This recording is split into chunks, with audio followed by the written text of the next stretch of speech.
ঢাকুরিয়া ফ্লাইওভারের নিচে ৫৫ তলা রোড। এই ফ্লাইওভারের নিচে বহু বছর ধরে বসবাস করছে অনেক মানুষ, প্রায় ৪০টি পরিবার। এবার উচ্ছেদের নোটিশ দেওয়া হয়েছে। প্রায় ১ মাস হলো তাদের এই জায়গাটা খালি করে দিতে হবে, এখান থেকে সরে যেতে হবে। ব্রিজের নিচে থাকাটা যথেষ্ট ঝুঁকিপূর্ণ, যারা এখানে বসবাস করছেন তারা নিজেরাও মানেন। তবে এই নোটিশের ১ মাস প্রায় কেটে গেলেও এখনো উচ্ছেদ কাজ কিংবা যারা এখানে রয়েছেন তারা উঠে যাননি।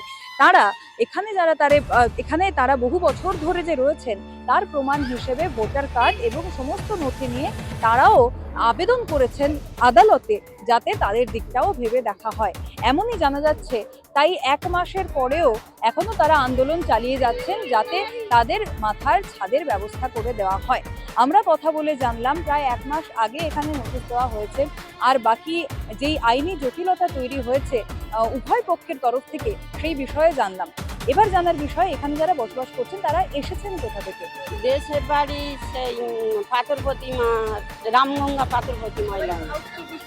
হ্যাঁ হ্যাঁ, আমাদের ভদ্র ওখানে ১ শতক জায়গার উপর ঘর। কোথায় কি করে যাব নিজের বাড়িতে গিয়ে বলো দেন? এইবার আমাদের যাই হোক বস্তি থেকে কিছু না দিলে আমরা কি করে যাব?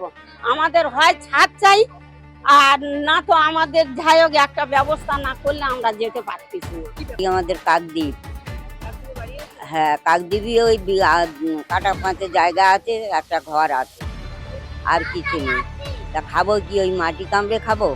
কাজ নেই, কর্ম নেই, কোনো ইনকাম নেই।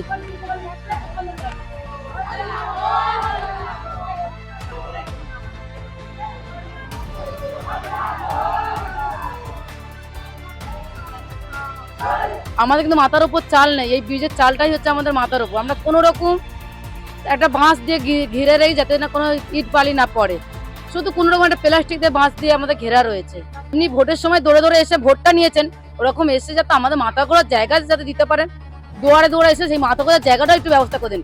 আমরা চাইছি না আমাদের তাজমহল করে দিতে, আমাদের ছোট্টখাটো কিছুটা ব্যবস্থা করে দিই, যাতে আমরা ছোট ছোট বাচ্চা কাচ্চা নিয়ে, বয়স্ক শাশুড়ি শ্বশুরদের নিয়ে, অসুস্থ মানুষদের নিয়ে যাতে থাকতে পারি, অন্তত এমন একটা ব্যবস্থা করে 4টে মানুষ যাতে থাকতে পারে সেরকম আমাদের ব্যবস্থা করে দিক। আমরা তো আমার এখানেই জন্ম, আমারই আছে 46 বছর বয়স। আমার বাবা মা এসে যখন এই ব্রিজ হয়নি, মানে বুঝতে না, প্রায় না করে 70-75 বছর হয়ে গেছে বাবা মা এখানে এসছে। আমার এখানে জন্ম, এখানে সব কিছু। এবার এখান থেকে যদি মানে আমার গ্রামের বাড়ি যদি চলে যাই, ওখানে গিয়ে খাবো কি? ওখান থেকে আমাদের আসা অনেক চাপ হয়ে যাবে এখানে এসে, যে আমরা কাজ করবো।